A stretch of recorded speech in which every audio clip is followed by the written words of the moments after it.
Hello, good afternoon. Apologies for the late notice about the stream, but same time every week pretty much, unless I'm not here. So here we are.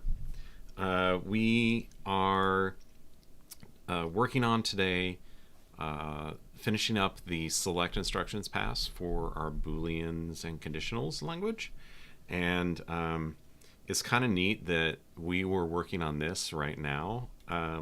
Because just yesterday, I believe it was, the author of the book that we're working through, Essentials of Compilation, published a paper. I don't know if it's been accepted to anything or if it's just a draft that he shared, but he demonstrates a proof of some of the phases that we've been working with. So there is a proof assistant and a specification language called Agda, and he has built proofs of the remove complex operands phase, the explicate control phase. In fact, he breaks that into two, which is interesting. At some point, we may want to do that in our own code. And then the select instructions phase. So, like, really cool stuff. Of course, I've never used Agda, so I don't understand all of it. But it's neat to see that there's as we are working through this material, he is continuing to refine that area of computer science. So, fun stuff. Anyway, today, like I mentioned, we are going to go back to select instructions ourselves. And we're going to finish up that section and hopefully get to the things with register allocation. Because, remember, there was like a whole chapter on register allocation. And I'm hoping that what we'll need to do on this is very little. But we will find out. The complication being potentially here that when we first did register allocation, we had only one block to consider. But now, the expansion of our original function, like our program, I guess, program is one function, one expression, that has been exploded into a graph. And so we probably need to consider liveness across branches of the graph, which will be really interesting and potentially complicated. So we'll find out. But let's go ahead and get into it. If you want to follow along, this is the repository that I'm working in, Sean Cribb / Essentials of Compilation. And you can see we've done 32 commits. It's about 2 commits a week. If we go back, so if we started on February 23rd, long time ago. Pretty cool stuff.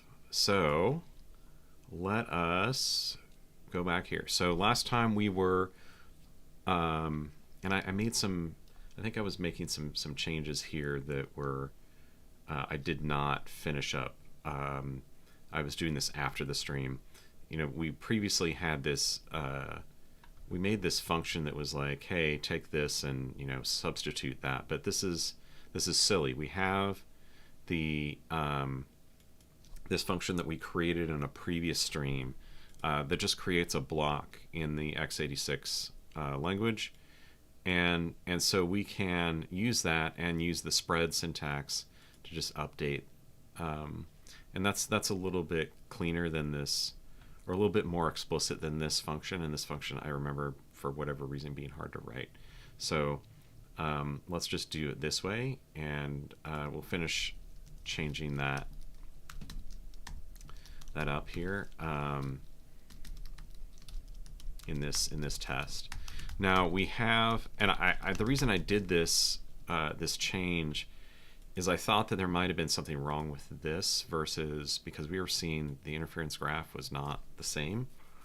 But if we're modifying the base block, then that's a straight copy rather than a new instantiation, which might come out with different ordering. So I think that we want to make sure that that's not the source of the problem of inequality in this test.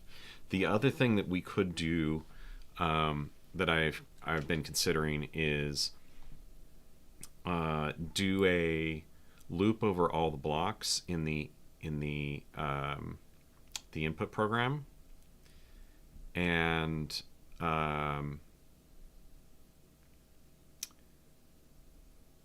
or I'm sorry, in the expected program, and then check that the body of the block is equal.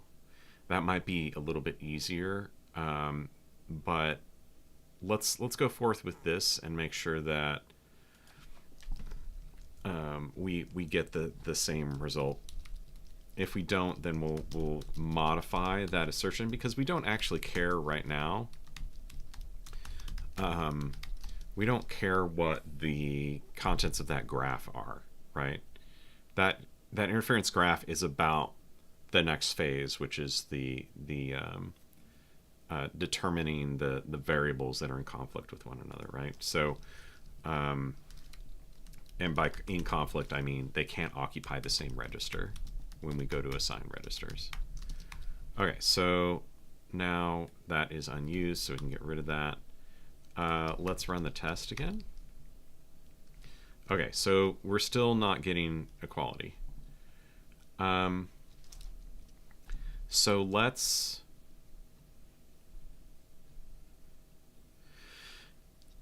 we need to break it down.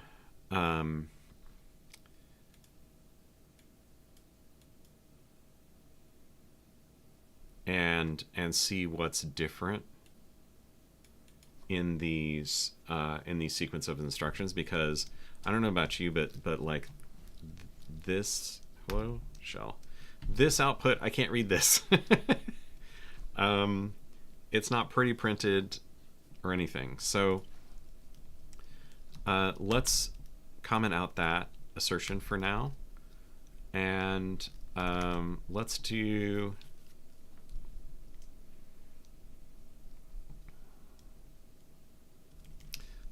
a dict.each. So we're going to do, let's iterate over p2.body, right?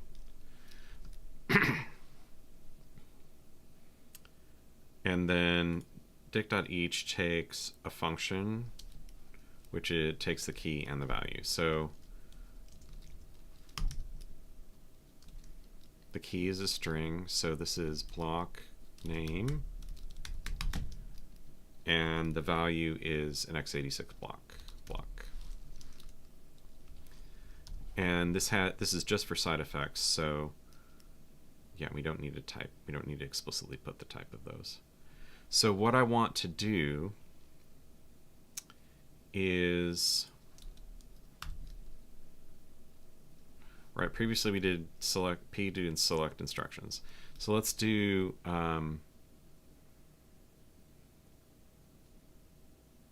let's say p1 is select instructions of p.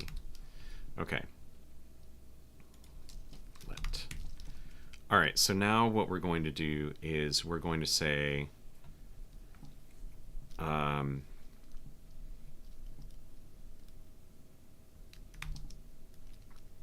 we're going to do case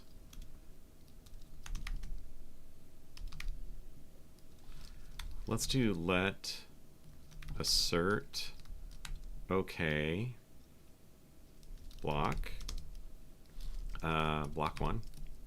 Let's call this block 2. We're going to get dict.get, right, from p1.body of block name. Okay, so that will get us this block. And this will fail. This will panic, right? And we could turn this into a should. I think there's a should.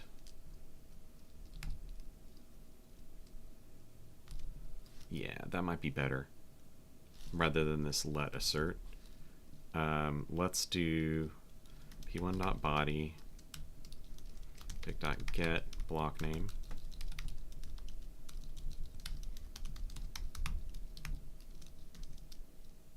Should dot be okay. So this will return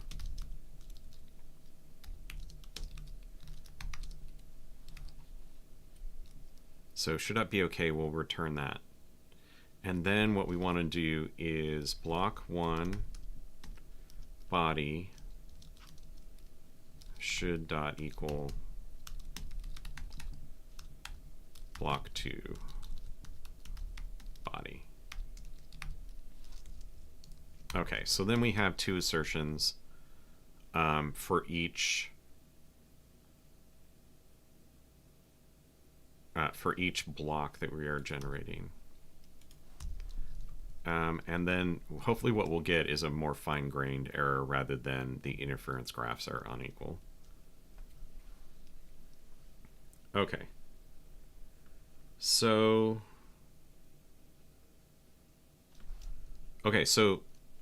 we found the problem. It's that it's not read, it's read int when we compile it down. So we either have a problem here in our, I think it's here.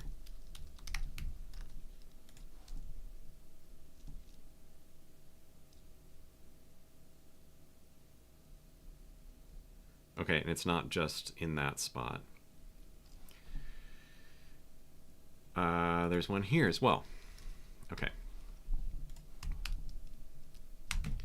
Okay, so now I think that what we can do is, now that we found where the bug is, we can do this again, and hopefully this should pass. Yeah, okay. So I'm going to leave this in here commented out, in that, like, this is the essence of what we're doing, but, like, from a full structural comparison, they should still be equal. So, okay. I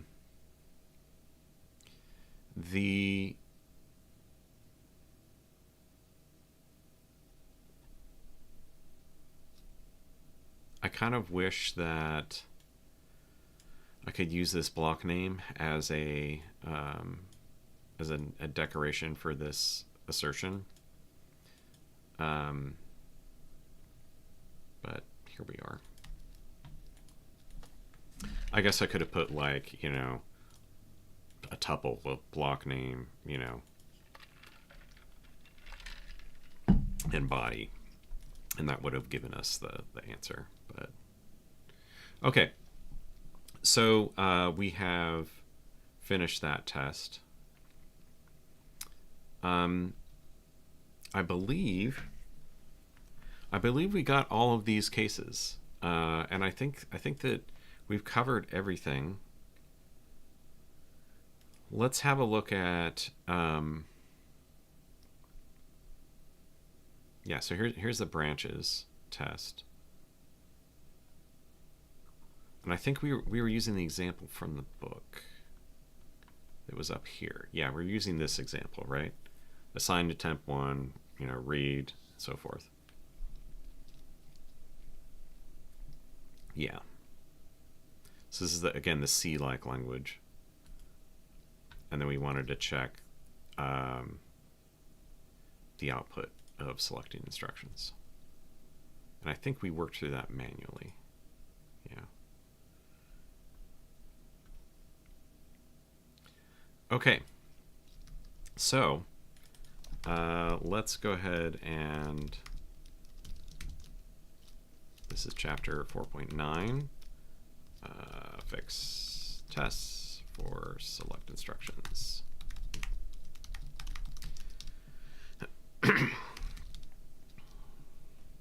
Okay, so you know, we do have some warnings in here. I think this is just, yeah, we're not using that. Partly because we're not fully through the stack. We can't go, you know, the rest of this stuff.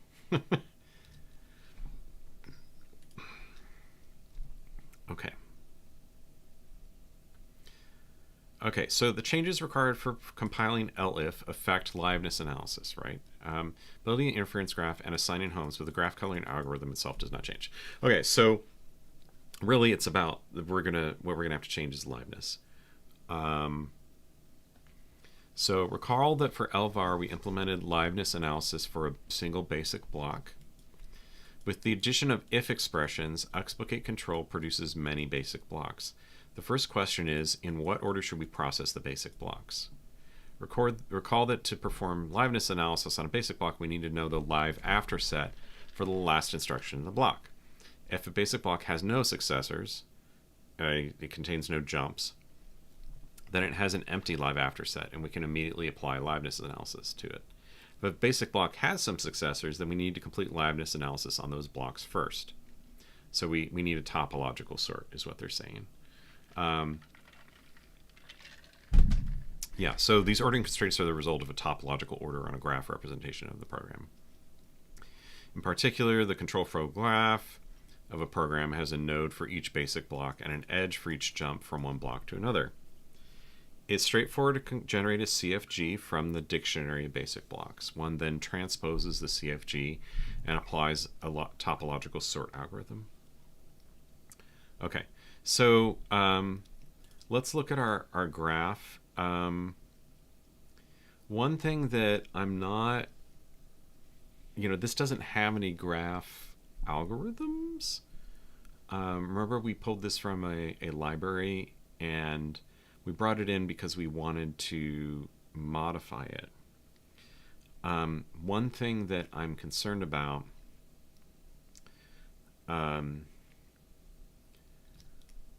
is that we won't be able to reuse this. And the interference graph can continue to use this, I think.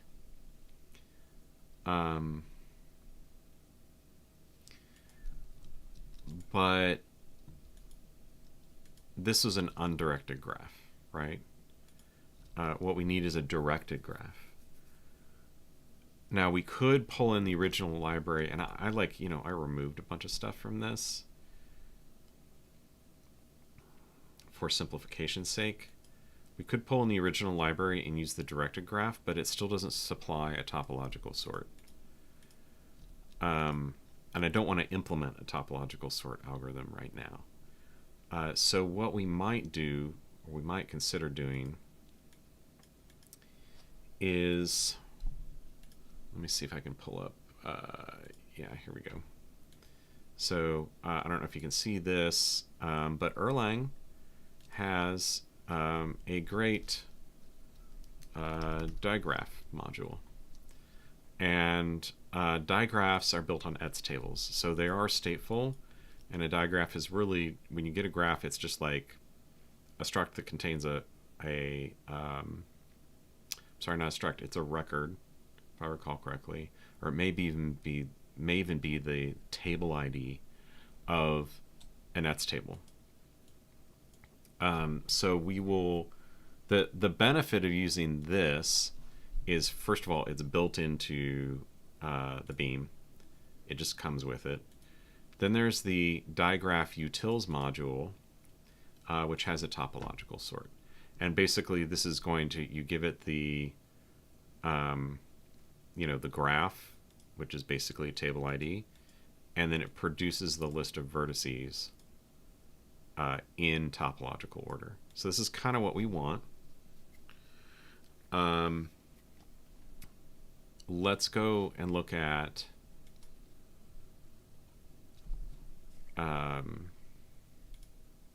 yeah, so this is supposed to be opaque. We might need to do some how to put it, we might need to do some FFI to Erlang. The disadvantage of doing that FFI is that we will need, well, first of all, I need to learn on stream how to do it. It's not hard. I've read the FFI before, but I haven't written one myself. The other thing is that if we want to eventually have this run on both JavaScript and the Beam, then we'll need a substitute with equivalent functionality, which would probably mean, we go over to npm and we go, what's a graph package, right? Hey, there's one called graph. Maybe that's what we use. I don't know. 11 years ago is the latest. So here's a graph data structure with topological sort. There's probably, I think I've heard of Tarjan Graph. There's probably other libraries that we could use there. So we don't need to decide that right now. We only care about running on the Beam as it is. But for instance, if you look at this type in the Gleam standard library, here's some FFI, right? It's just a signature, and then it binds to an Erlang module, like this is the module you call. Or here in JavaScript, like there's an MJS file that contains a function for that. So we would be doing something like this.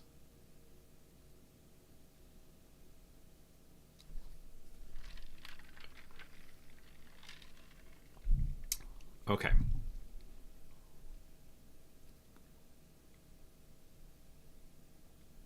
Oh, this is interesting. So in Erlang, they override this by just using maps from list, which makes sense. But if you don't have maps from list, then you do this loop, inserting. So that's one way we could do it too. But I don't want to.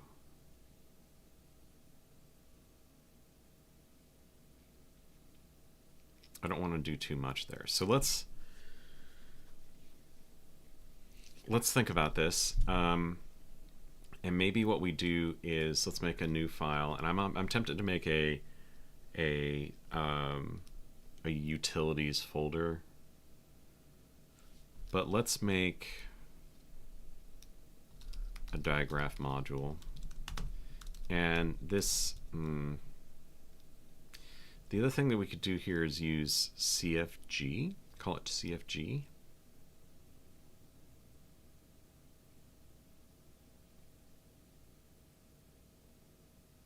It could be specialized at that point. So yeah, let's rename this. Rename that file, please. Let's call it CFG.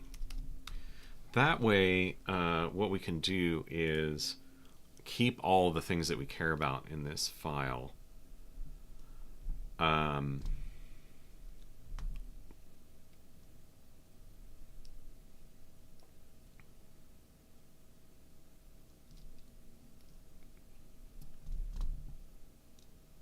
Yeah, we can do that.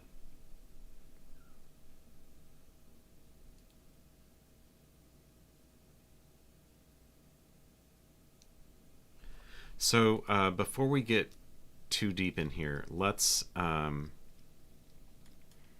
look at the Gleam language tour, and I want to see about FFI. So where do they define that? Externals.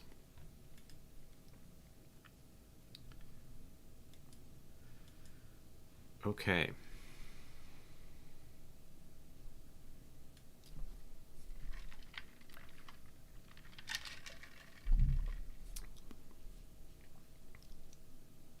External functions and directly in the compiler to use the specified module function as the implementation instead of Gleam code.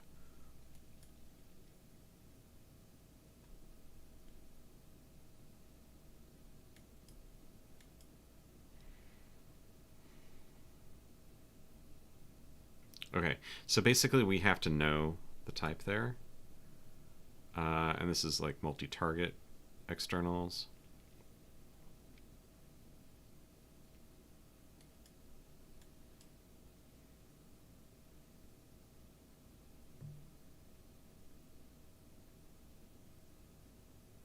If your code uses the Erlang style, yeah. Well, if callbacks are used, then it won't be compatible with most Gleam, right? Okay.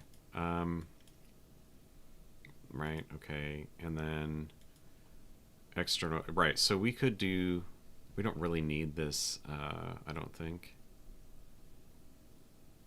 The fallback, like we saw in the dictionary module. Right, so built in.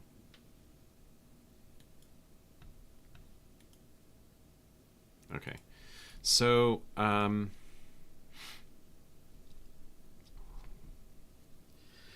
looking at what we, because I don't want to create a generic graph library here. What I want to do is make something that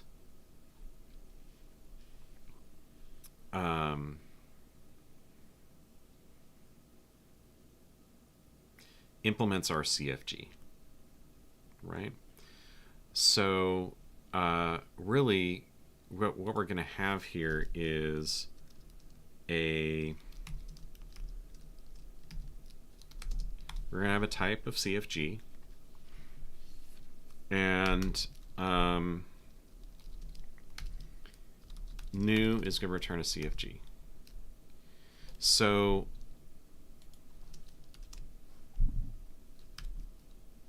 I'm not sure what we do in here yet. We're going to figure this out.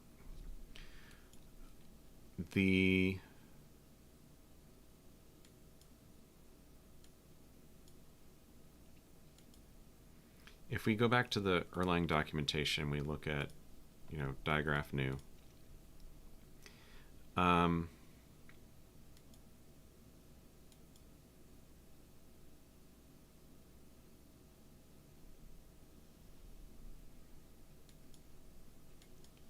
Okay, so this allows cyclic, but in a control flow graph, it needs to be acyclic. Let's see. I believe, because if you don't have acyclic, then you can't build a topological sort, because you have cycles, right?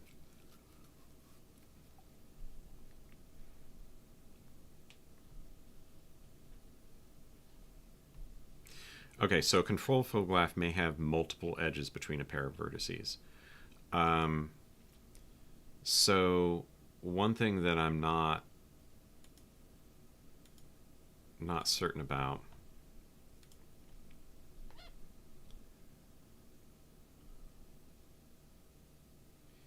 is, can you, yeah, I guess we can add, there's no restriction about the number of edges between two nodes in the graph, two vertices.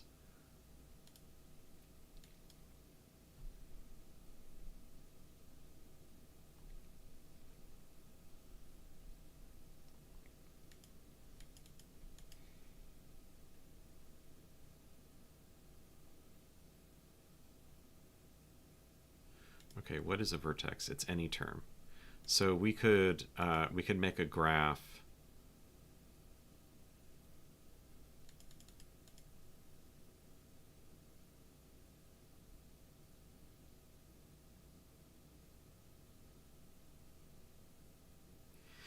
probably what we want here is, in addition to this wrapper module, we probably want an Erlang module.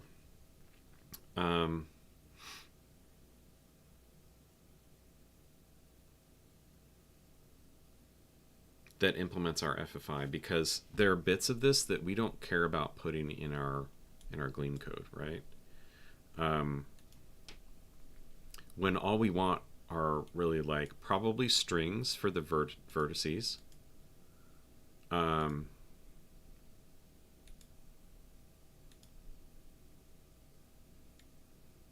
And this is like, that just adds an empty vertex.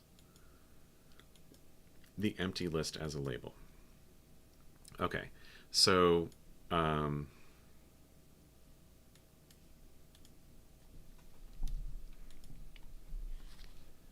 there's a question in my mind of if it adds the label. Here, let's try this with the Erlang shell. So we're gonna make a new digraph. Okay, so you'll note here that that's a record with some table IDs in it. Digraph. Okay, so now it's like here's the table of vertices, here's the table of edges, and I don't know what n is for. Okay, but actually we want to, let's forget D. We want to do digraph new, and that's going to take acyclic. Okay, so now it says cyclic false, right? So let's try.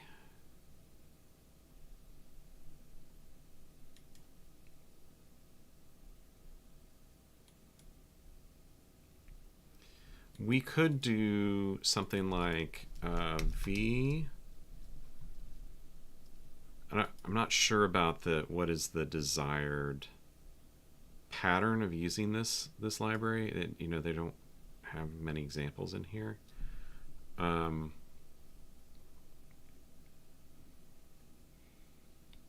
Label is any term. So we could do something like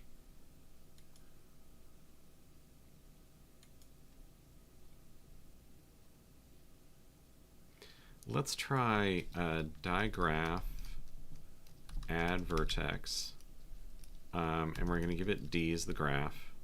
I should have called it G, but that's fine. And let's just use a binary, which is, you know, what strings would be in Gleam, and see what happens. Okay, so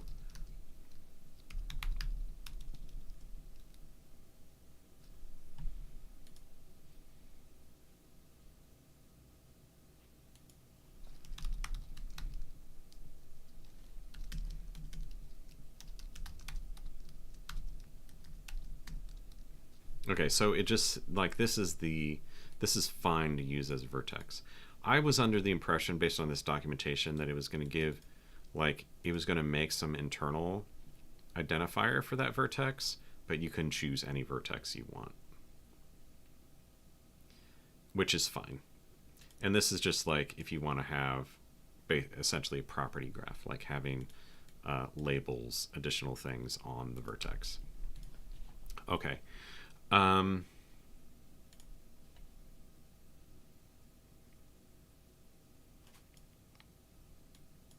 So that's fine.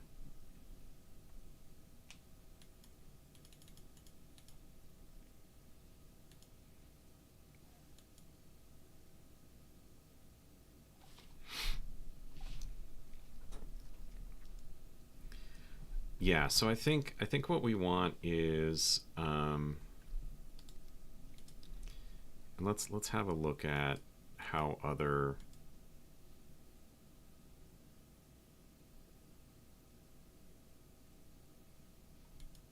maybe some other projects use Erlang FFI. What is a good example? We could look at Luster. Yeah, let's look at Luster UI. Let's see. No, this doesn't have any Erlang FFI in it, does it? No. Okay. Let's look at here. We'll go to the packages page because I think that's going to be our best bet. Here, Luster HTTP repository. Okay.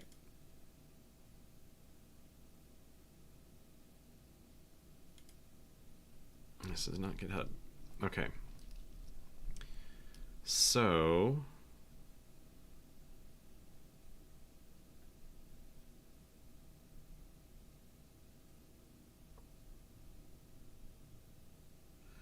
Okay, so they're doing this target thing. I wonder if this is new.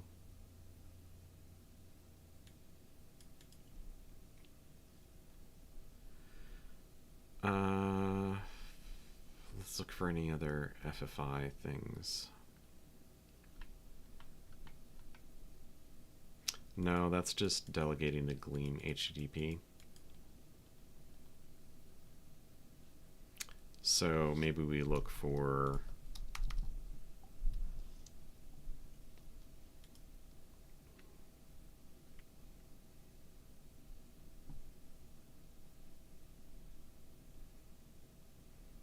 let's look at Gleam HTTP. This is an official library. And see what they do.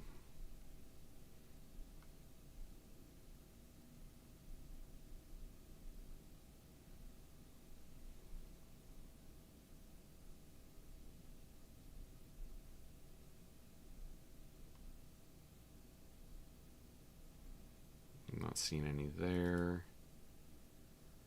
Okay, let's look at request. Surely this has something in it that's calls FFI.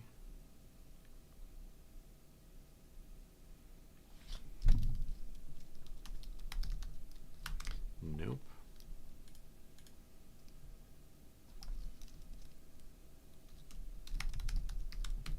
Really? Okay.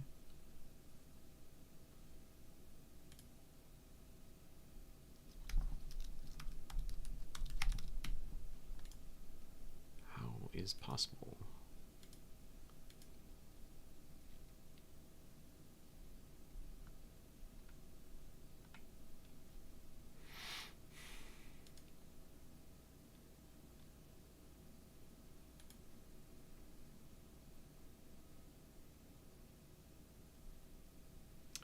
I guess we could look up Wisp. That sounds like it might be lower level than this thing.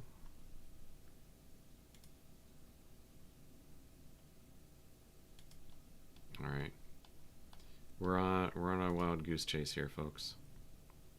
Okay, so this is types and functions.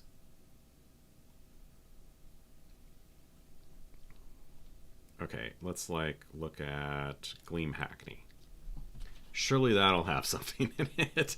Okay, so there's this FFI. Okay, so you just put it anywhere in source, honestly, and you write an Erlang module. Okay, and then when we use it, right, so it's like, here's send for that. The question is, yeah, and that's not public. The public interface is going to look different. So, okay, so we're going to do, we're going to make a new file in here.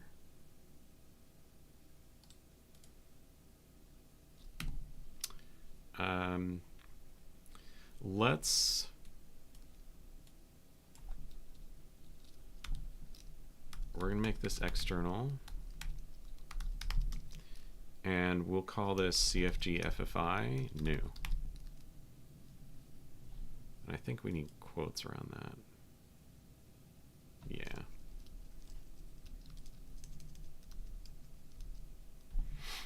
Okay, and then let's make a new file in here, which is cfgffi.url. Okay, and then we'll write a little bit of Erlang to accomplish the stuff that we want. And we're going to export new 0 to start with. And I'm going to get this on lines so that when we do this, this is just going to be digraph new, and we're going to pass it acyclic.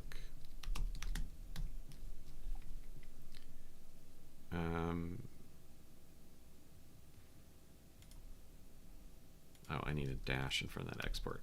Been a while since I wrote Erlang. Okay. Okay, so that's the basic thing that we need there. And then when we go up here, so now we've asserted that basically whatever's in that is going to follow that type.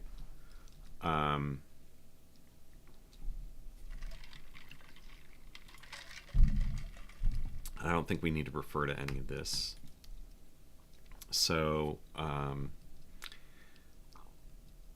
let's think about what we need to do as far as implementing this CFG. We want to do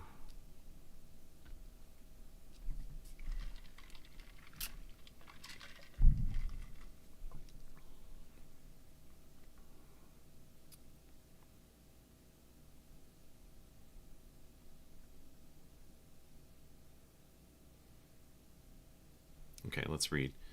So we use topological sort. Transpose, I guess, is like inverting the directions of the edges. So let's see if there's an equivalent.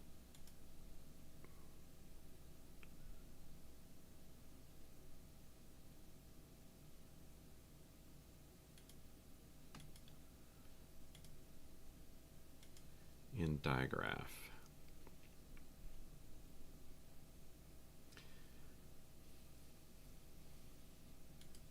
I guess we'll find out what that transpose function is supposed to do.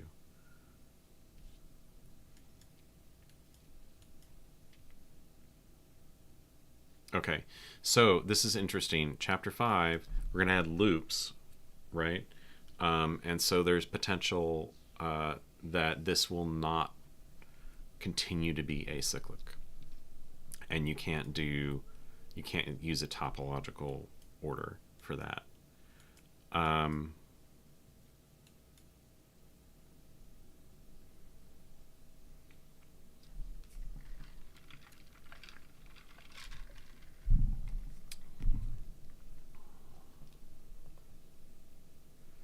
Okay. You need to construct a directed graph to represent the control flow graph. Do not use the directed graph. Okay, well, we don't care about that. We're not using Racket.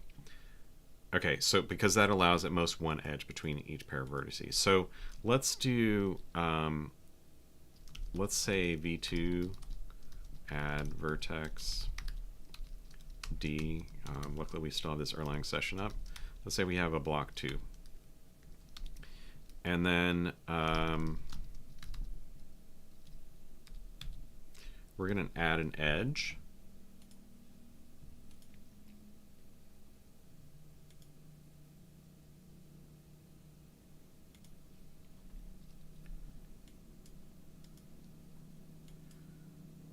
Okay, so one thing that I'm concerned about. Okay, so if we give the edge a name, it probably doesn't have to be unique. So let's say let's add an edge to D, which is E1.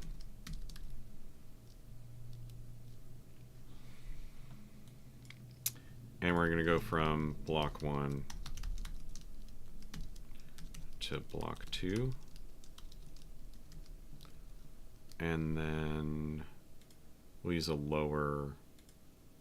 Yeah, so this would be like, no, we'll use an empty label.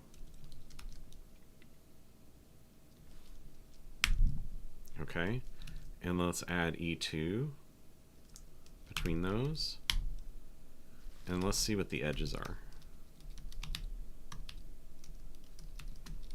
Yeah, so we can duplicate source and destination pairs. That's fine.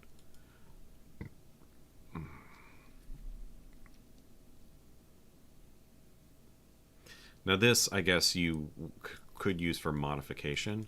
We could say we don't care what the labels or the names of the edges are. That is TBD. And then it'll just generate one. It'll give an integer for that edge, and we can say the edge identifier is opaque potentially. All right. The other thing we could do is say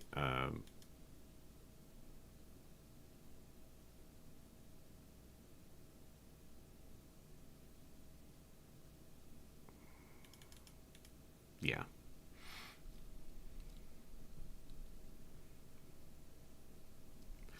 Okay.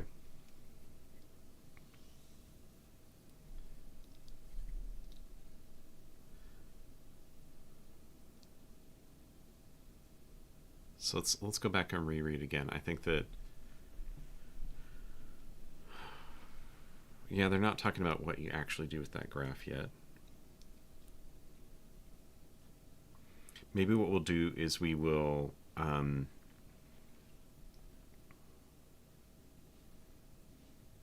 we'll go ahead and start to implement these things, and then as we need something from the graph,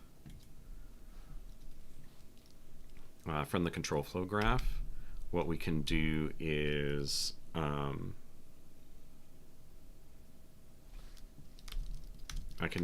we can start with this, and this is going to be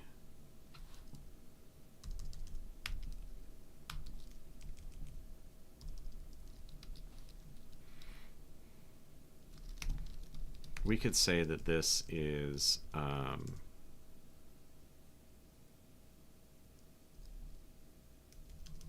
this has vertex type and edge type.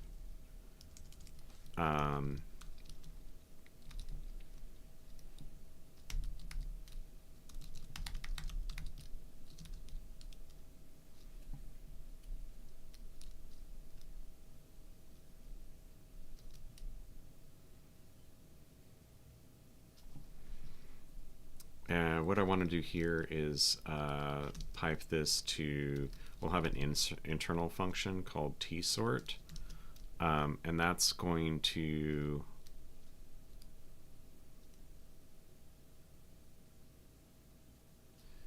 actually we can implement that in Erlang. Let's implement that in Erlang. CFG FFI top sort.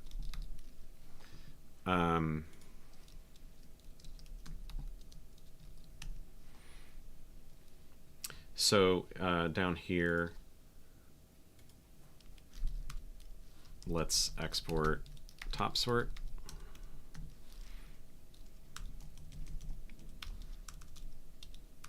We know we're going to need this. Okay, so this is our graph, and we're going to do. We want to pull the labels off of the vertex, so we're going to do this digraph vertices. No, not vertices. We want digraph utils top sort OG.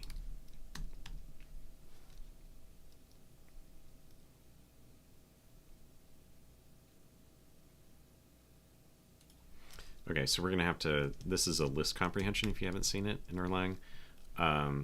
So we're going to have L, and then we need a guard here, is list L, and then L. So that's kind of weird.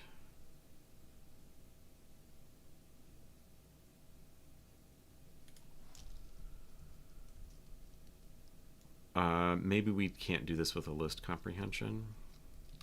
So let's do case digraph utils top sort.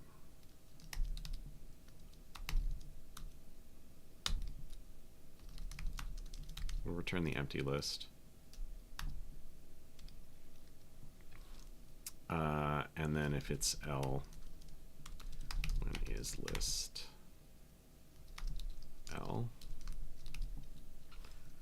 Honestly, we can do this one first. Then let's put this list comprehension up there.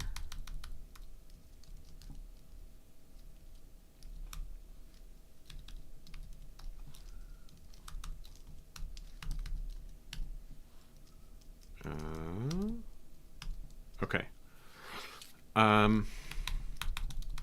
Hopefully that's not too much Erlang for y'all. We were doing Gleam.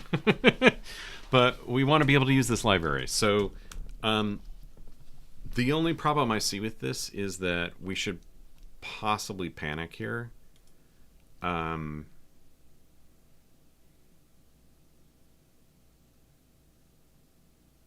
And what I mean by panic is exit.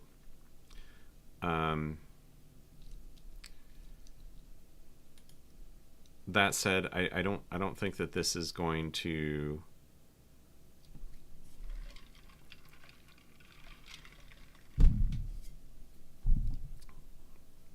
be a problem.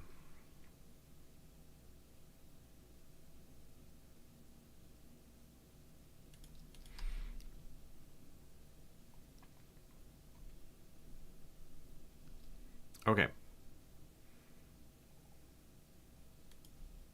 So now we have a topological sort. We have a new. We can parameterize this with whatever we want. We're going to have to be able to add vertices. So we could do. Yeah, let's go ahead and do add vertex. The difference between this is I think that we'll want to be able to return this type, not so that it appears that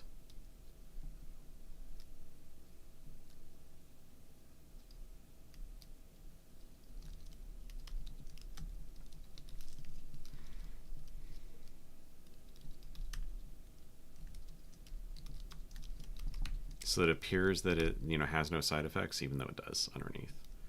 And then I think we want add edge. And this will be between two vertices.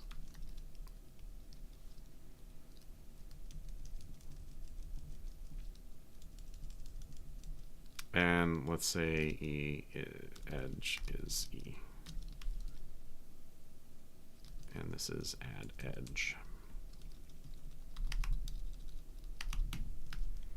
Okay. And then let's implement these. So this is not too much, but add vertex takes 2, add edge takes 4.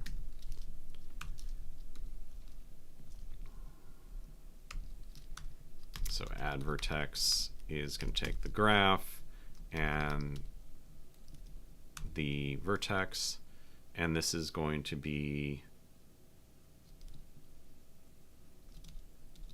we could just do this because this is what it will be.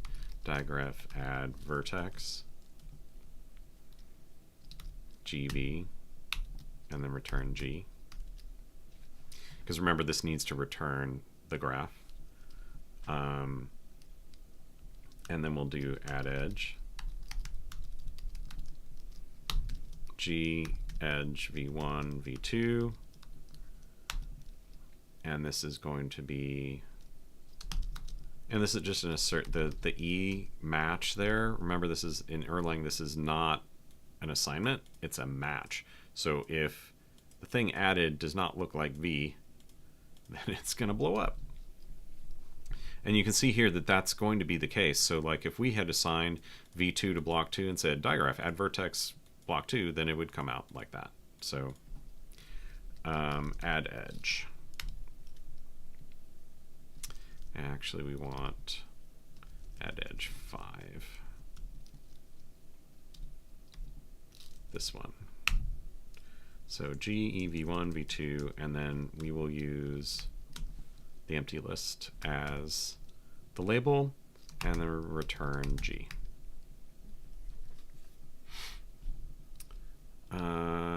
And I think that that's all we will need for this.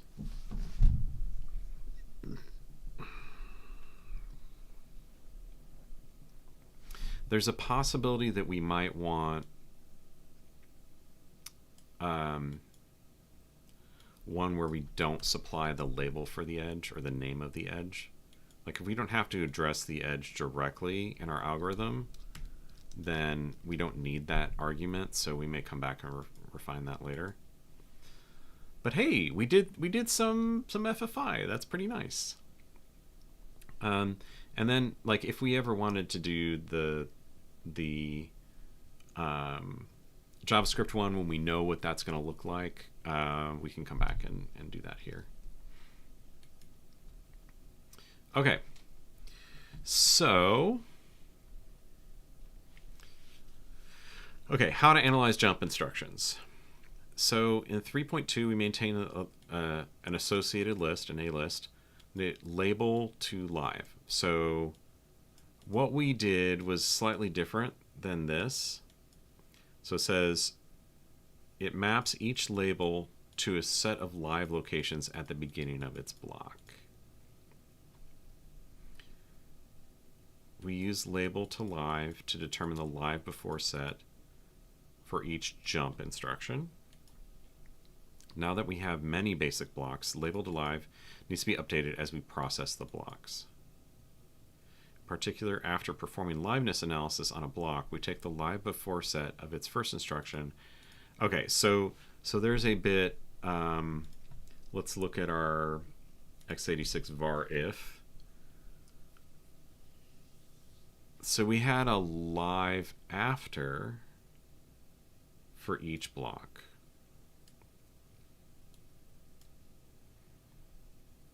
But our program didn't have this thing. So let's jump to 3.2 and look at what we were doing.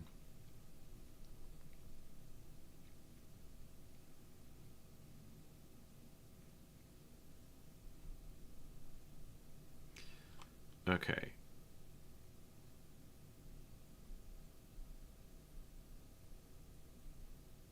Right, so this is, we were creating this list.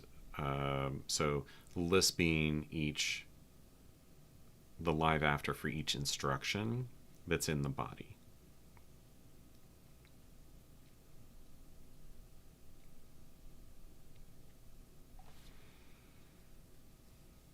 And then you compute the live before from the live after. And I wonder,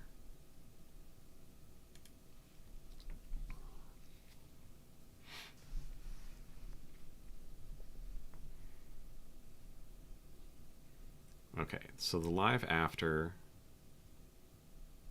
and here we're doing the before set, right? Okay.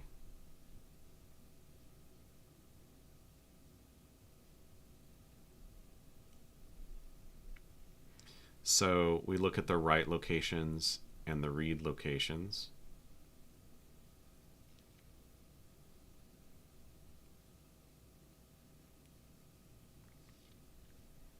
Yeah.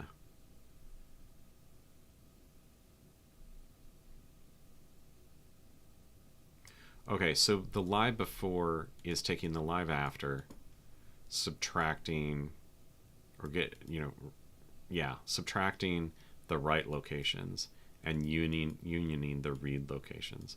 So we can do the same.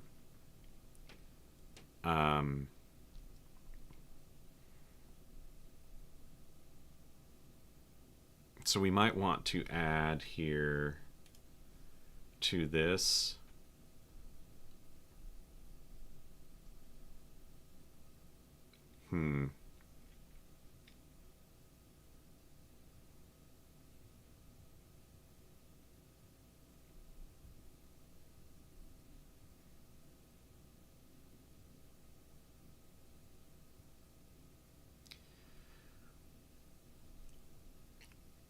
we might want to add the live before or a function to compute it that just, basically is this, the before set. And also we don't have to, we could just expose this if we wanted.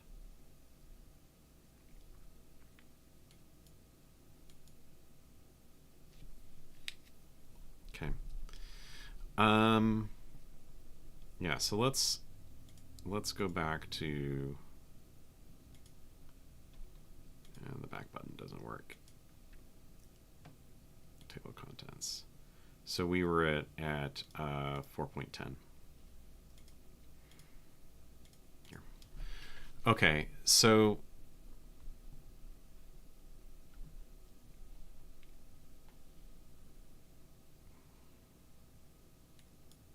We didn't do it the same way. We basically put the list of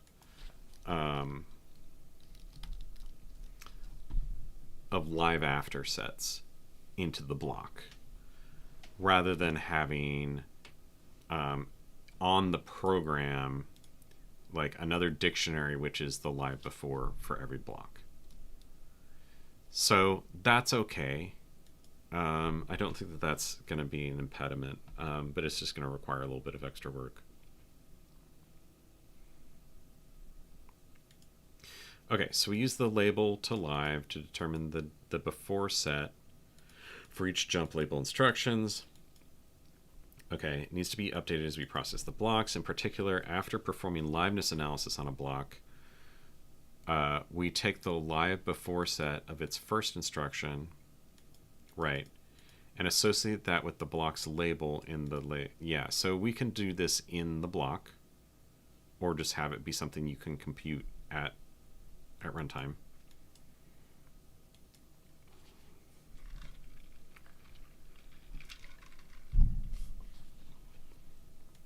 Okay, liveness analysis for this instruction is particularly interesting because during compilation we do not know which way a conditional jump will go.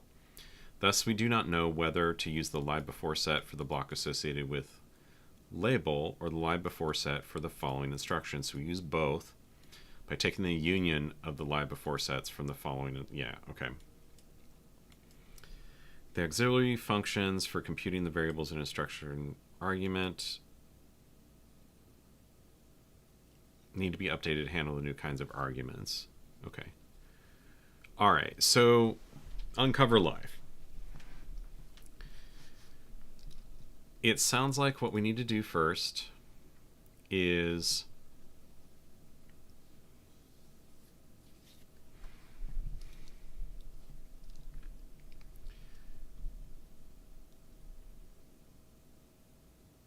we need to look at every block and build the control flow graph.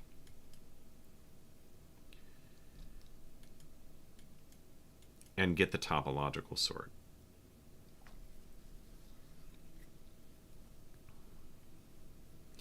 And then we should,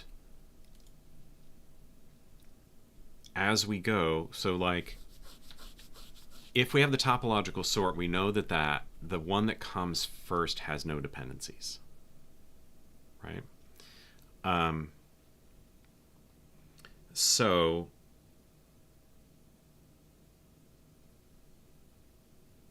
I think that the way that we should add edges is backwards, right?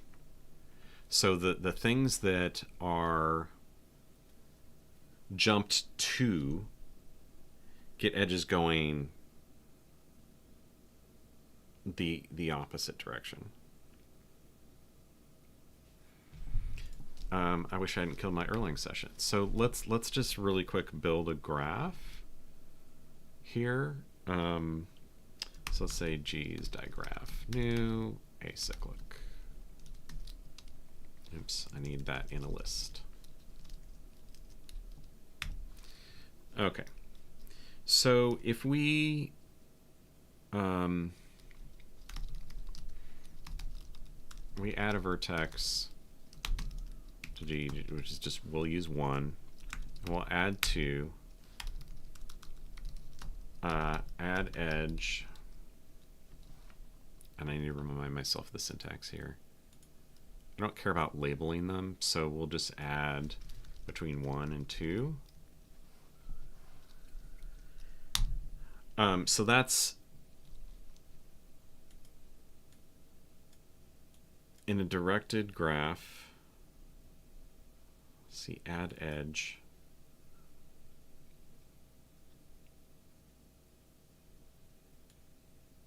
Emanating from V1 and incident on V2. So that's from 1 to 2. So if we do a top sort, we should expect 1 to come first and then 2. Yeah, okay. So, oh, interesting. We're not getting labels when we do top sort. So I need to fix that.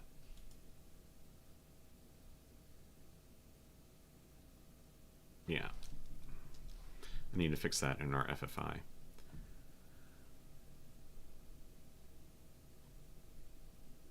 We don't need to unpack that, so just do L. The other thing here is we could make this a result. That would be interesting.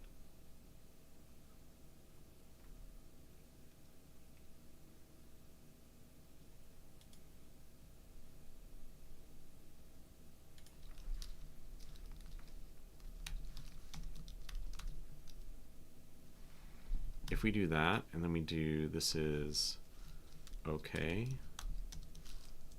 L, except I not elixir.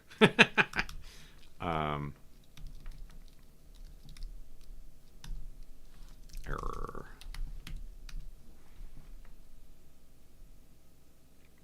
The other thing that we could do here is, I think there's like a way to do Gleam, call Gleam modules from in here.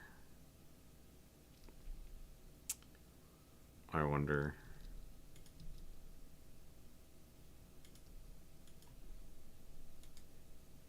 Well, one thing that we could do is we can look here and build.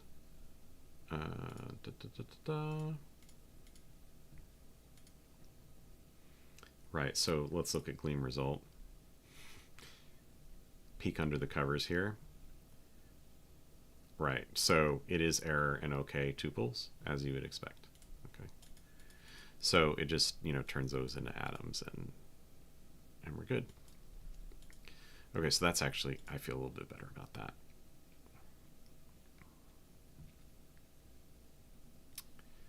Okay.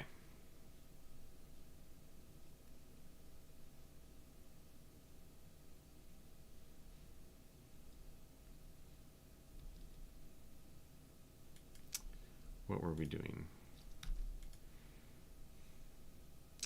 Okay, we have the Uncover Live pass. So, right, so if this is the emanating edge, or if this is the source vertex and this is destination vertex, the sources are going to come before the destinations. So that means what we want when we process a jump or a conditional jump is we want to add an edge going backwards. That'll mean that we process the things in backwards order. And I think that this is probably what they were, why they said there's the transpose function on the graph, is that they wanted you to be able to invert the edges. The other thing that we could do is do them in order and then do the topological sort and reverse the list. That's another possibility. But let's just add the edges backwards, and then I think it will be it'll be straightforward. Okay. So we need to make a function here that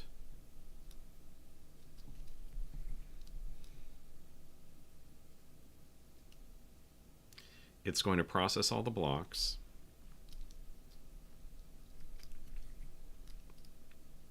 building the control flow graph. So we'll just call it build CFG. And I think that what we want is the blocks is going to be of string to x86. Oh, and we need to, before we do any more, we need to change x86 var to x86 var if.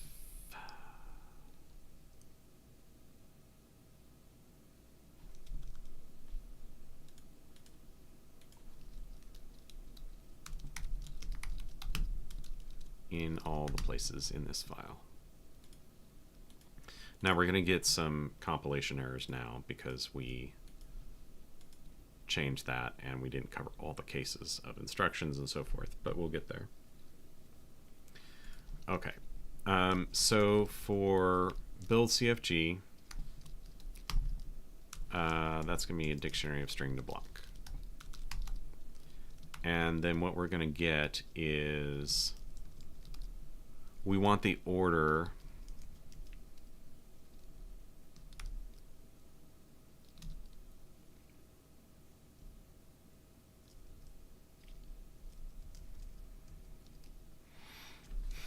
we'll call it build CFG order. I think what we want there is a list of string. So the labels, or basically we want the topological sort of here's the order of things that we need to process.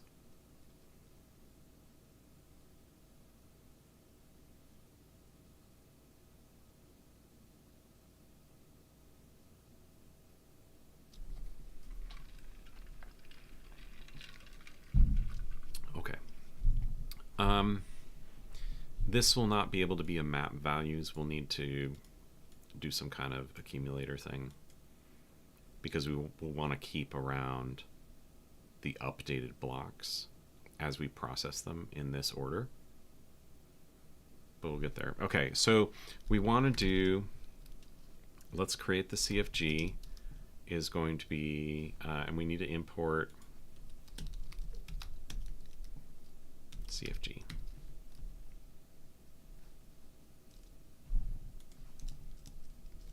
We'll call it graph. CFG new.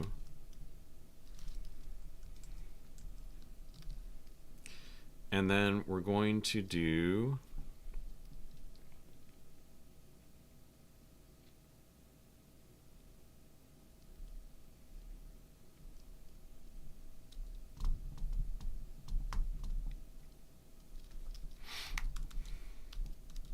let's take the blocks and let's fold, and the fold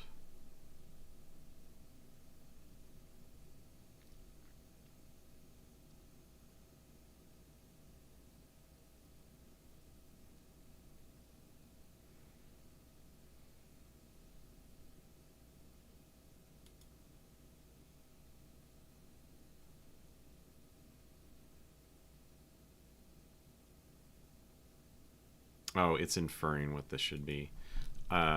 Let's put at the end here CFG top sort of graph. And so actually what we want is whatever we put in that dictionary fold, we want to pass to CFG top sort because we're trying to compute this, right? So let's maybe pull this out and just put it, that's the accumulator.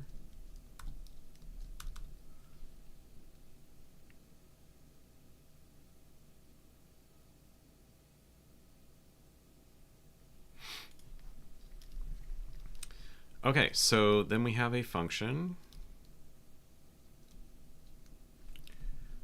which needs to be, here's the graph, and here's the label, the block label, or the block name, and the block. So this needs to return, this eventually needs to return the graph. What we need to do is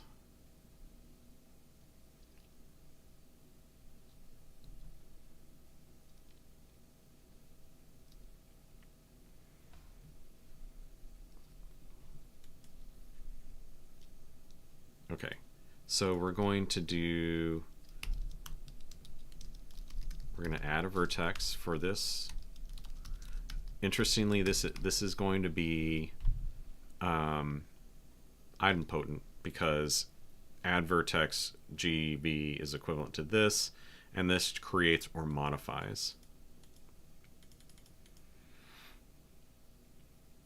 And we wrapped this so that it returns the graph.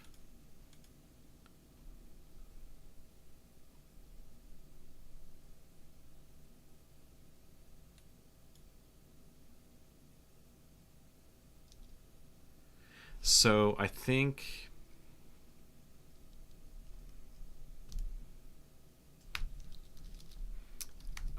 we're going to do list fold.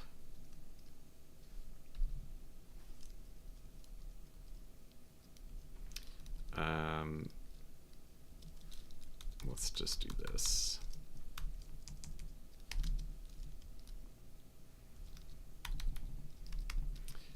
So block.body is a list of instructions, right?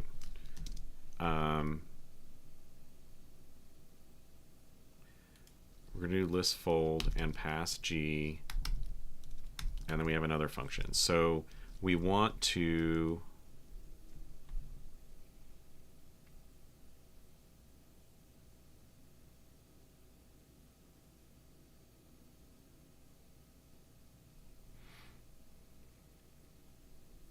the block body is a list. Why is that not?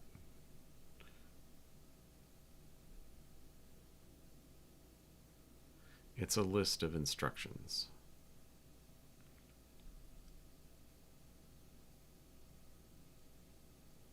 I don't know why it's saying this is A. It doesn't. Maybe it's just that there's other errors in this file. Okay, so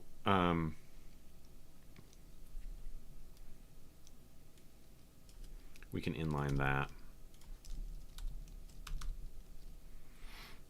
We're going to process every instruction in there, and so this is going to be here's the graph, and this is the instruction, and then we're going to do case instruction, and then this we need to assert this is x86 var if instruction to help out. Why did it choose the wrong thing? If instruction. Then we can get all of these. So actually what we want here is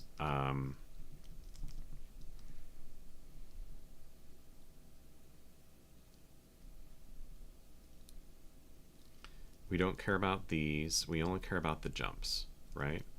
So here we'll just say return G unmodified. For these, we can unify the pattern there.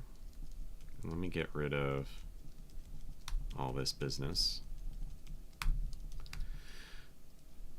And let's just put the underscore for comp because we don't care about that. We just care about the label. So here we're going to say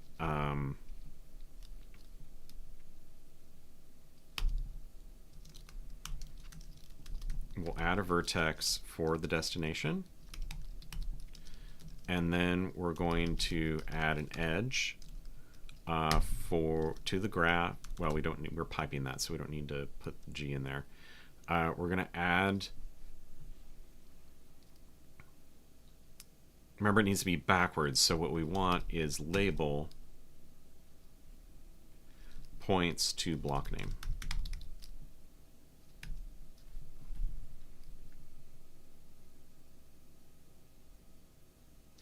All right. Okay. So this is going to be we'll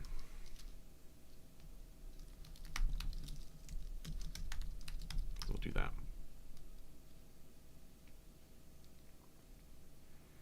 Yeah. How do you not know what type this is? I told you what it is right there. Oh, var if.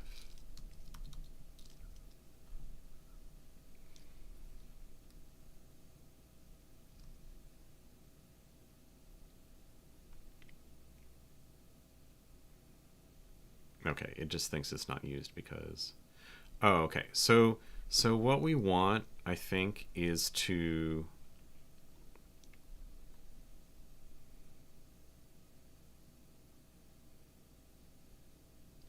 We don't need to construct a label for the edge. So I think that what we can do is change this to not do the edge, and it's just from V1 to V2. And then in our FFI,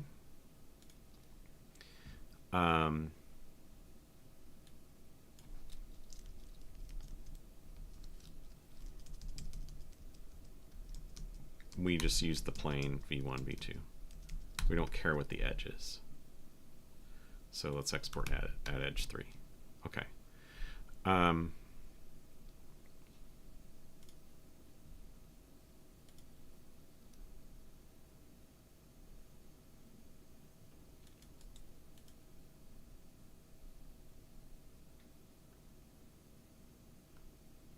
I don't understand how you think that's not exported.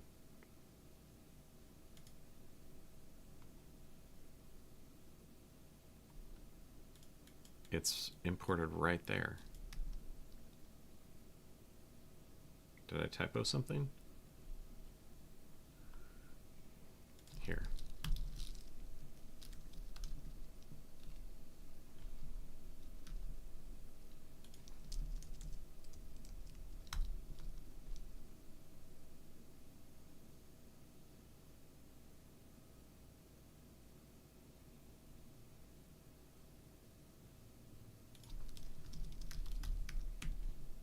It is really confused. Oh, well, how qualify that? Okay. Now let's see if I remove this, if it knows what it is. Okay. It knows what it is. All right. So, okay, so now we have the build CFG order. Okay. So let's take care of this. So we're gonna say let assert okay block order is going to be build CFG order of input.body. Okay. So now what we want to do is, rather than dictionary map values, we're going to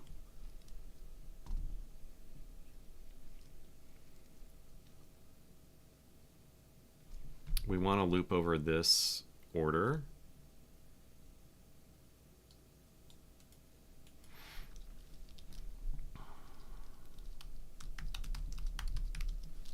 I'm going to comment this out for now.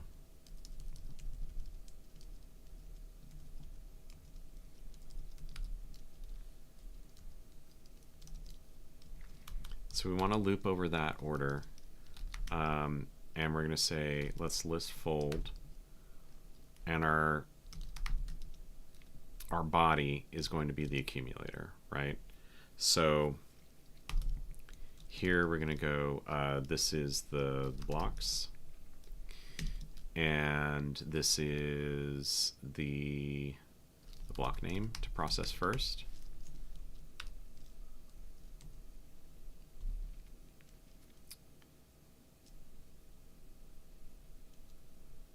Okay, and then what we want to do is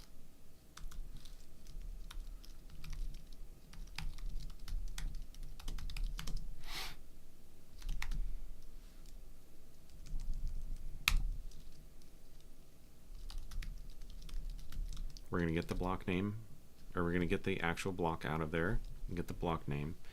And then we're going to do, we will do dict insert, because we want to update this as we go. We're going to do the live after.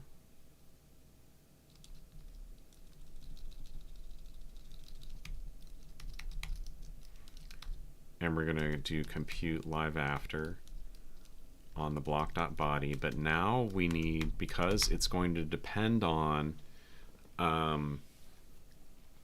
the other blocks that it jumps to, right? We need to pass in the blocks that we've already modified. So we're going to have to change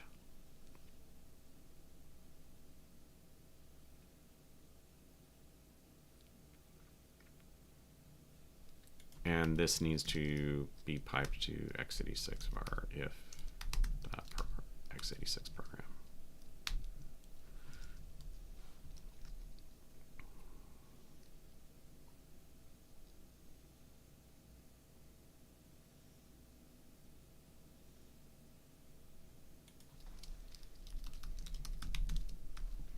Is there a dictionary update function? That might be better.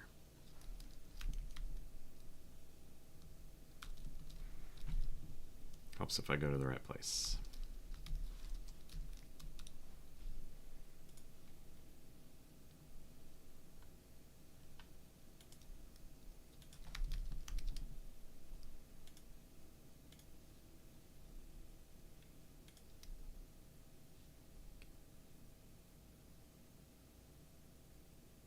I guess there's upsert. Yeah, that's not what I want. Okay, insert is fine.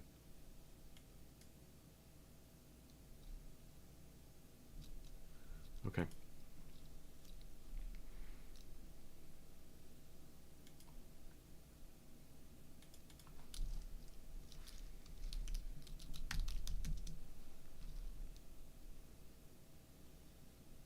All right, we don't need to import that anymore. And honestly, if we do this, then the type is fine. Okay, so now compute live after is going to take the other blocks, right?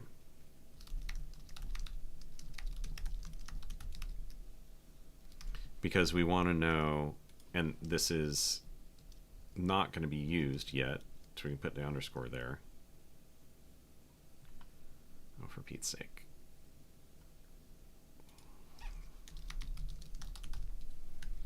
Constructors and types, not the same thing.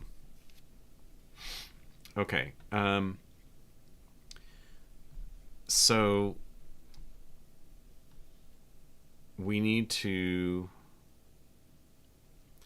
possibly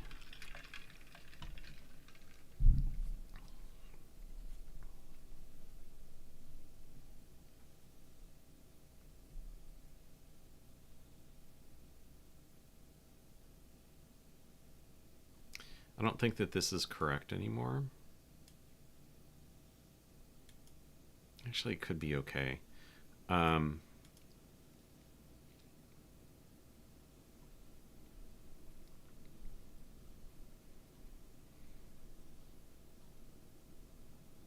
Let's look at the text here.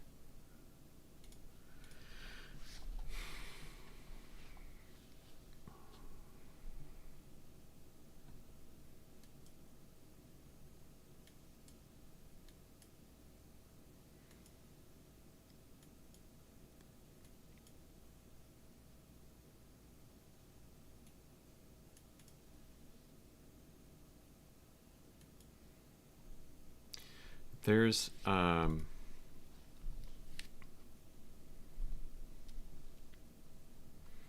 a question in my mind about, do we need to go ahead and compute the live before and put it in something special here?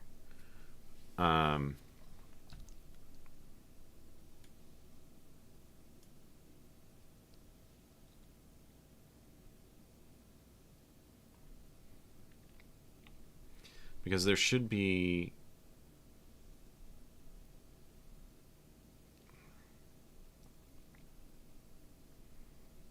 one entry in this for every instruction.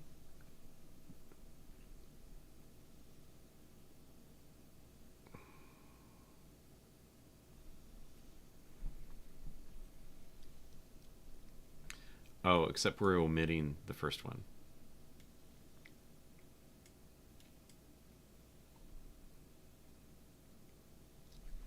Right, and we're folding from the right side.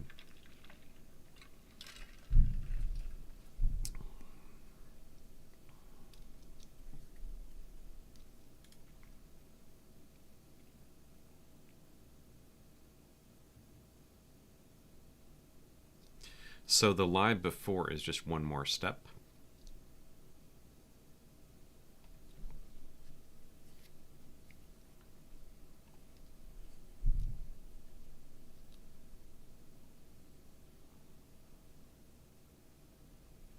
So honestly, let's add that to the block. I think that that's the right direction to go. Live before.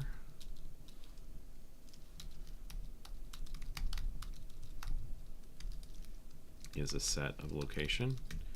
And then for the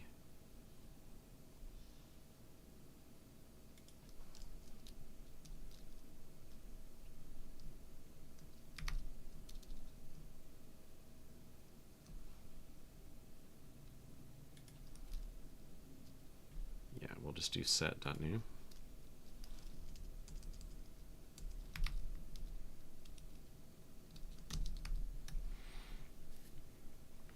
Okay. And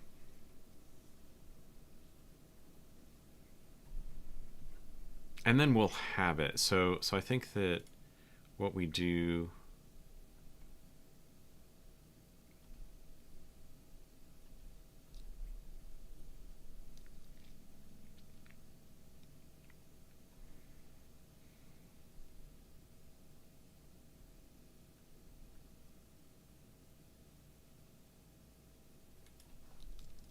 I want to put these on separate lines so I can read it. Okay, so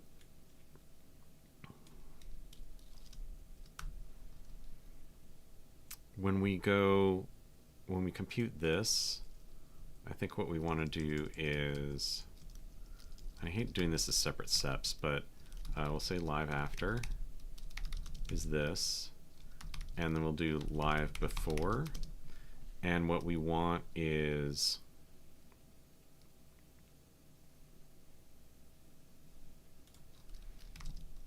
first instruction.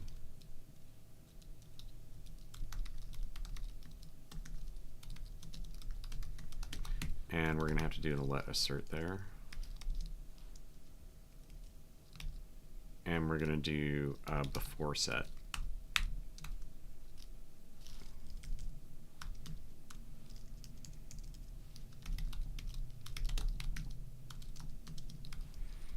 Is going to be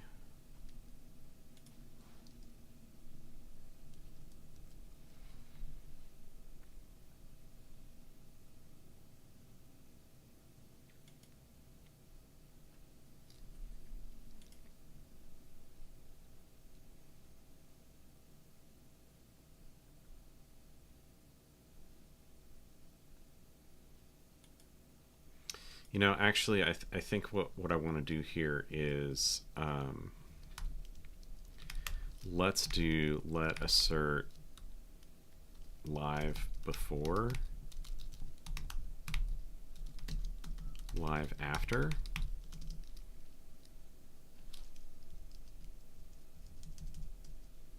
Is that okay? And then in compute live after, we will just not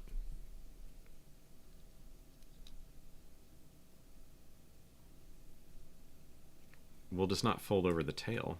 We'll fold over all instructions.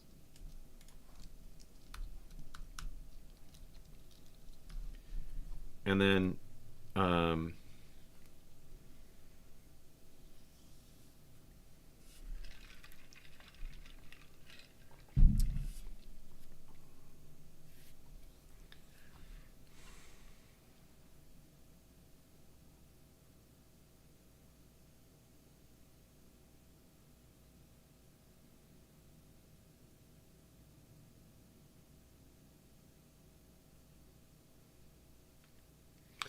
the problem with this, I can see, is that our initial accumulator here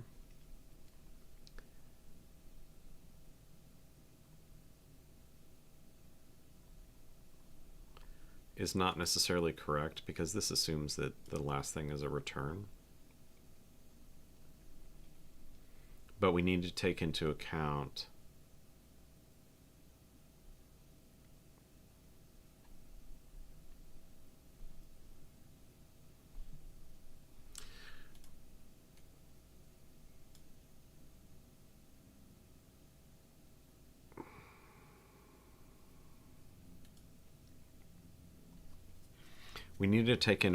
whether it's a jump or not. So we need to put before set into this, and I don't.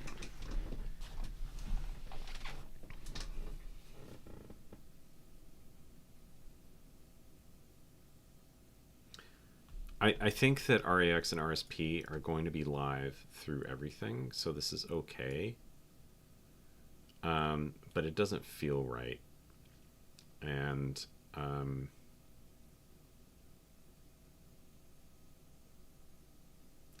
because we can assume that if there's a block in the middle, let's say we're processing a block in the middle, and it ends in a goto, like a jump, or a jump if. It wouldn't end in a jump if, but if it ends in a jump, then what we care about is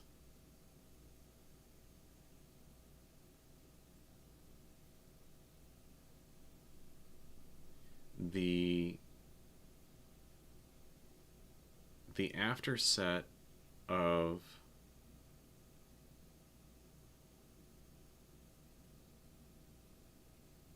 the jump,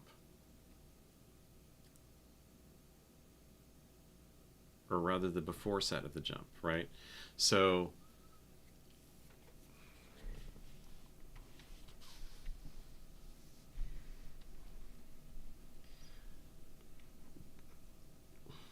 right, so here we're going to need to put into read locations and write locations. Write location will be like, there is no write location in a jump instruction. But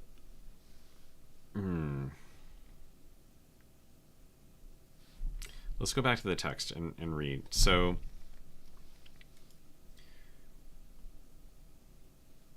right, so the label to live mapping, this is what we're doing. Determine the live before set for each jump instruction.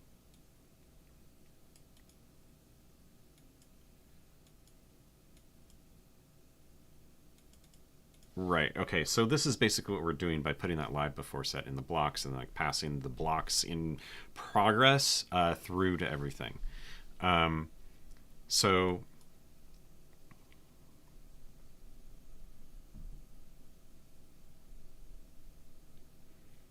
after performing liveness, we take the live before set of its first instruction.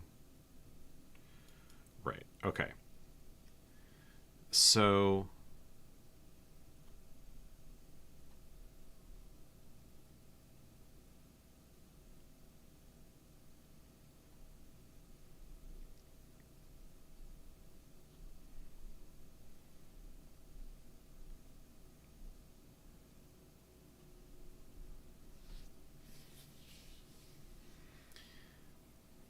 okay, let's assume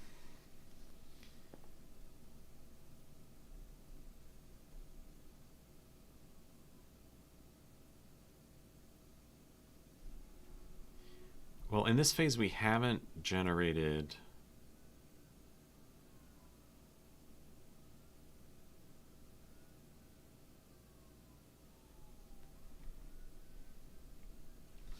the conclusion yet.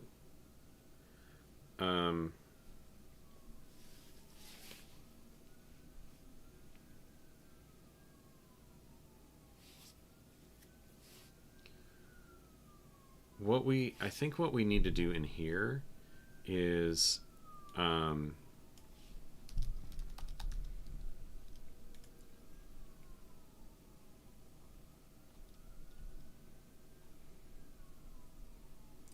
if it's a jump instruction,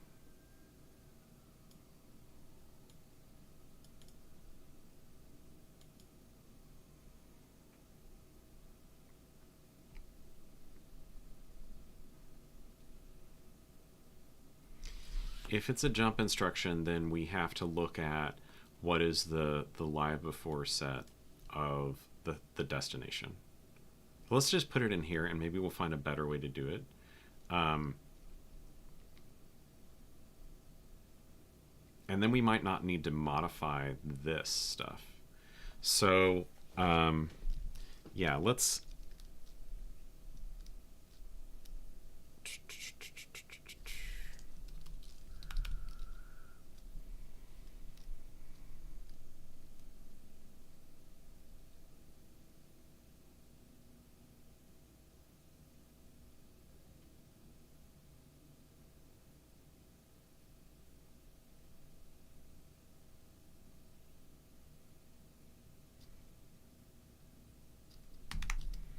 we're going to rebind after.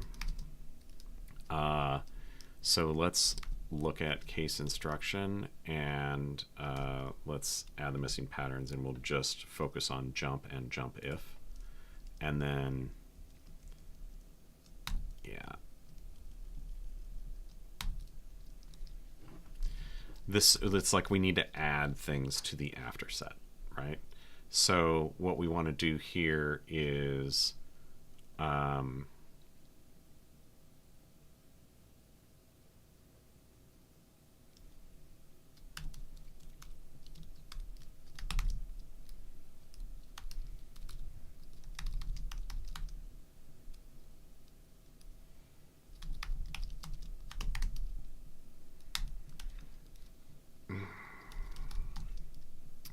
label. The problem is if this is jump to conclusion,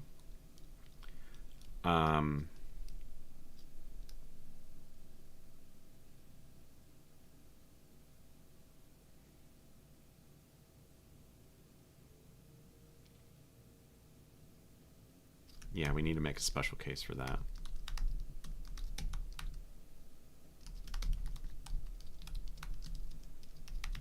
So that returns it unmodified, right?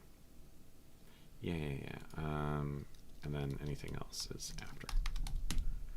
Okay, so if we have this, then what we want to do is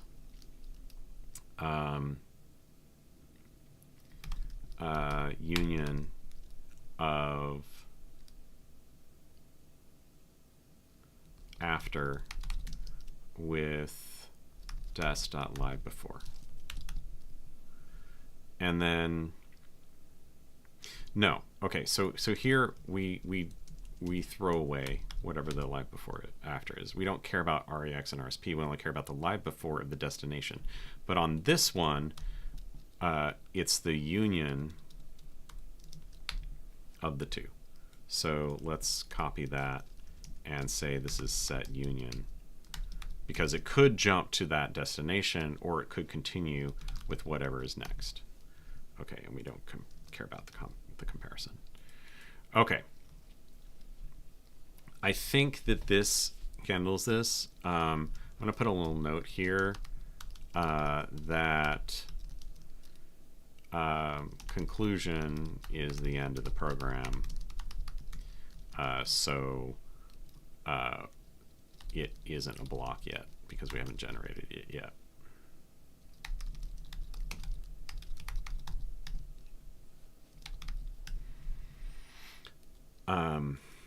And I think that in select instructions, we're actually generating that. Yeah. So the return in CIF is turning into jump to conclusion. Okay. If it's any other label, then we use that live before set of that block. Okay. Then assuming that our topological sort is correct, which it should be, then we will get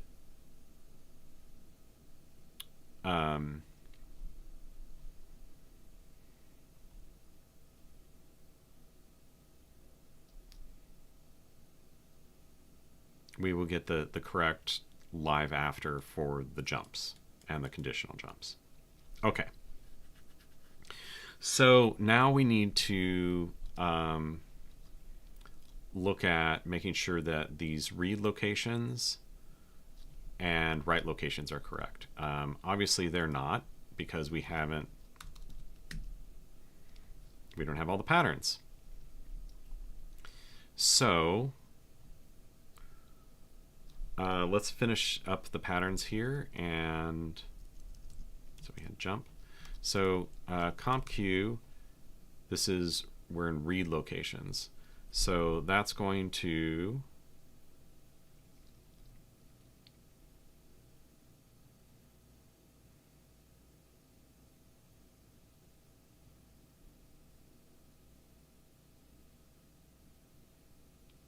we can't assign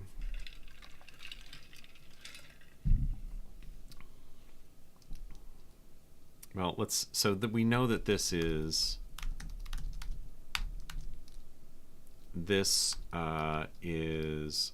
locations in our, okay, let's do union of locations in arg for A and locations in arg for B. This is comparing both of those, right? This is read locations.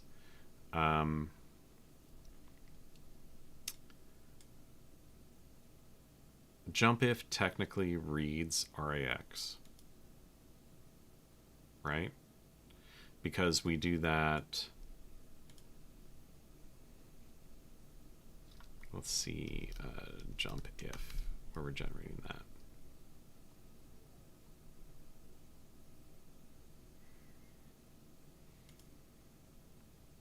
No, that comes right after comp Q. Are there any other? No, that's the only place we're generating that. So, so honestly, I think this is the empty set.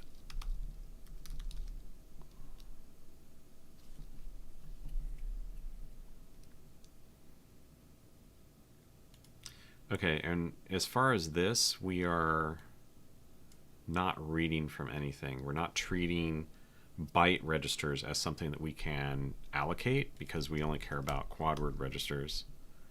So I think that this is also an empty set. And here, again, it's an empty set. All right, XOR Q is going to be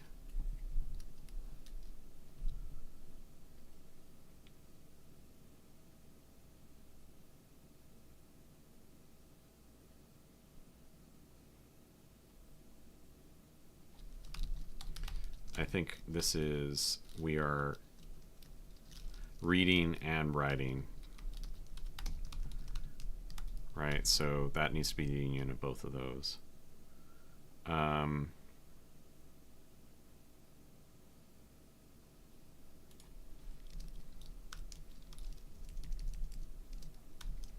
Yeah, so I think that this is, okay, so move ZBQ doesn't read. Yeah, it doesn't read at all, but it does write to B. So we'll have to fix that. And again, set uses byte registers. So yeah. Okay, so there's no allocatable positions in those three instructions. So let's do. Add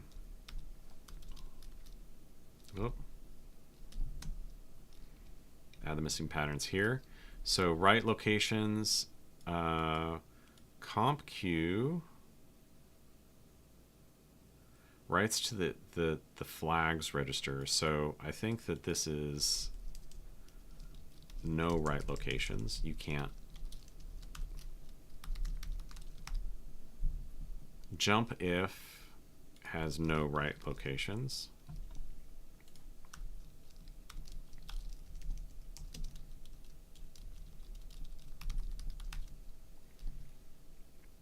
Move ZBQ. We don't care about A because A is a byte register, right? And B is any argument. So here, what we want is locations in arg B. And then set also uses byte registers, but we're always using AL, so we don't care about that. It doesn't write to anything. And then XOR Q writes to B. Is that correct?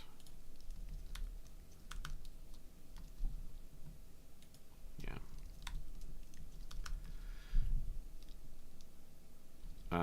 If I recall correctly, that's what we were doing.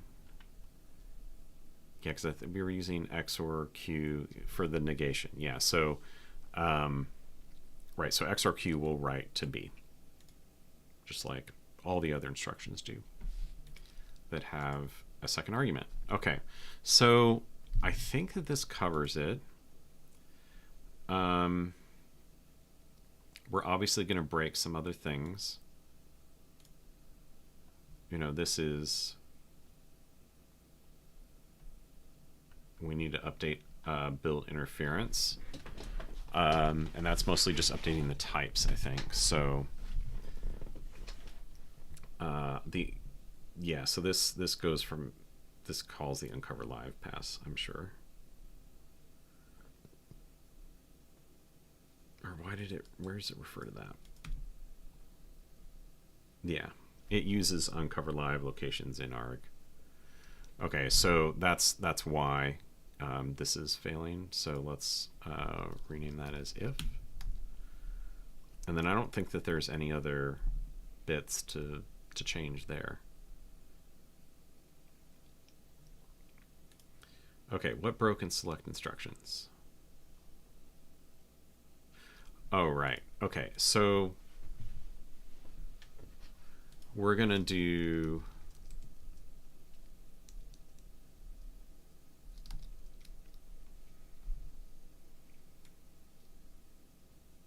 we need to do this differently. We'll say let block is x86 if new block. And what we want to do here is like what we did.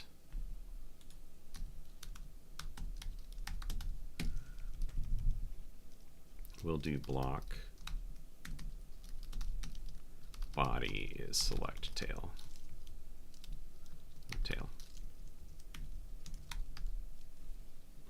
That's better anyway. That lets us change that, the contents of that without breaking anything.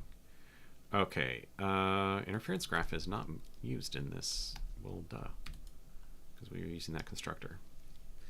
Okay.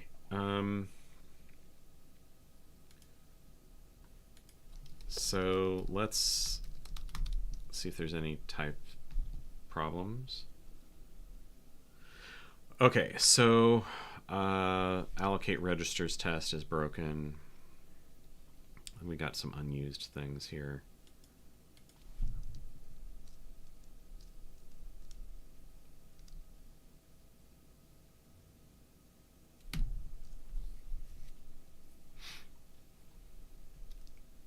Yeah, we're going to have to fix those tests. Let's start with the uncover live test.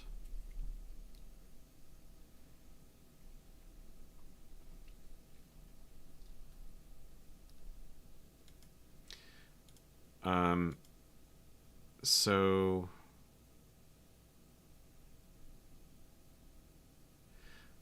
yeah, let's look at this test because we're going to have to adjust it.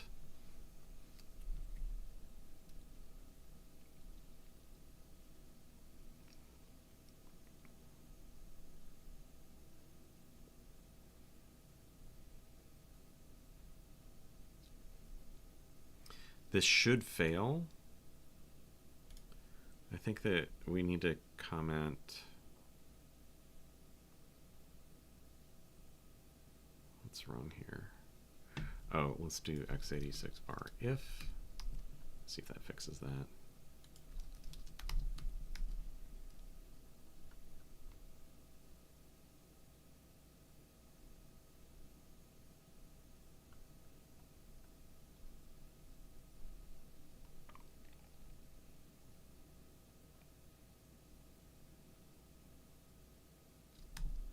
Yeah, I don't see any problem with that. What's wrong? P? What does it think that's... oh, allocate registers doesn't... Yeah, let's just comment that out. Then it's just warnings. Okay, build interference. What's going on here?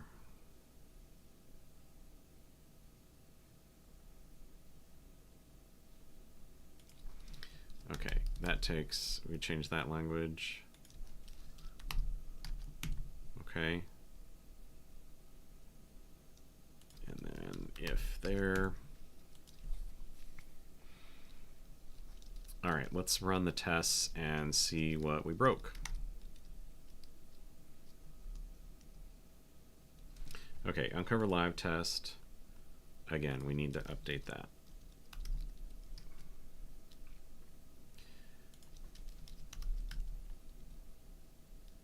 Yep.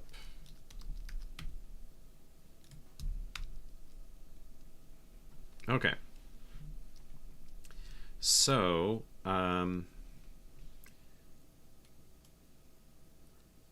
we're getting an issue where it's not finding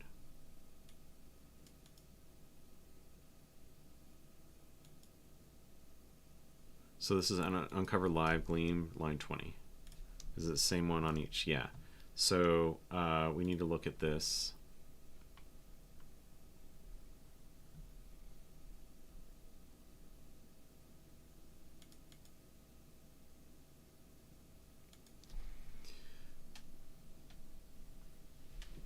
How could we get... Oh, here's part of the problem of this. There is no conclusion block. So I think that if we get...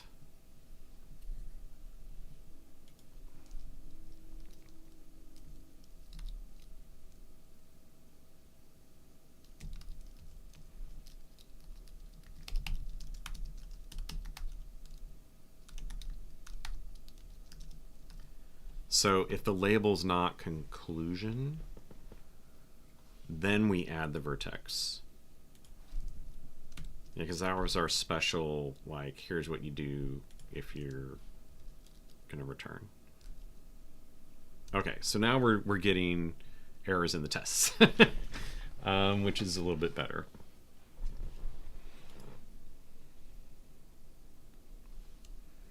And that should fail because we didn't update the befores in the tests.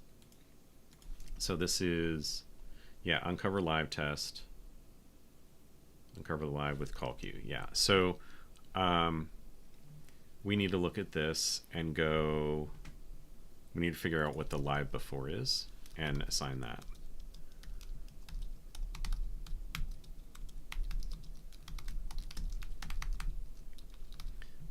And I think that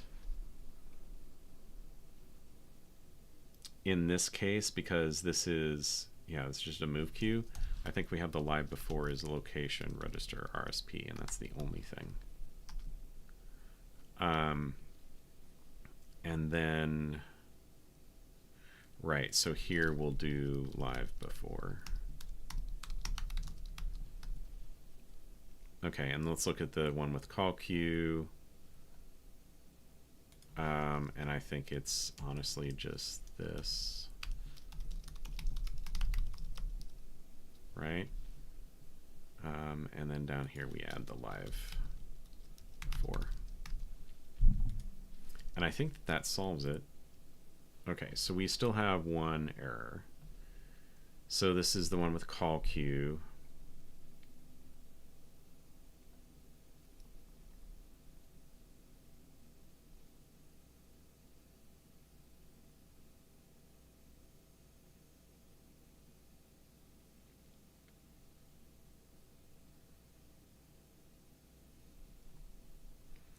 So up here, it's only RSP. So I think that the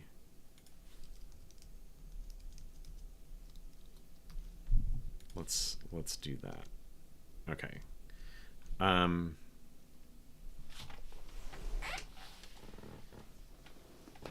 Right, because call queue writes to REX. So it can't be live before that statement. At least in this case. Cool. We got a lot of good stuff done today. Let's add everything to source, and we will fix the rest of the tests later. Obviously, we need to go to allocate registers and deal with that. I don't know if that actually needs any modification. That'll be interesting to find out. But great work today, I think. We update uncover live and build interference. Yeah, the allocate registers is really probably just going to be a module rename, like if we have an alias. Yeah. we'll probably change this var to var if and be done with it, which will be kind of cool.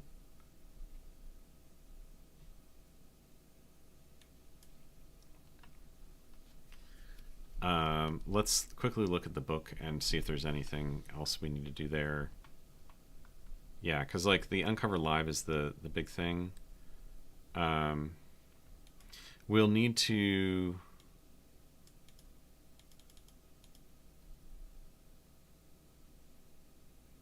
okay, so we'll need to look. I think we need to double check build interference is correct, because we have this moves EBQ instruction. So we're going to need to add some more tests related to conditional expressions in this whole thing. So let's just say this is 4.10.1. Yeah.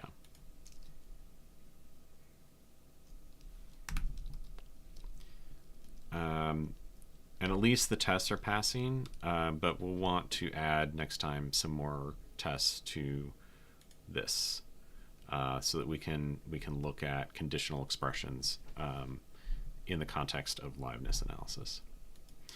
All right, thank you for attending. If you were here, if you're watching this on YouTube, thanks for watching, and we'll see you next week.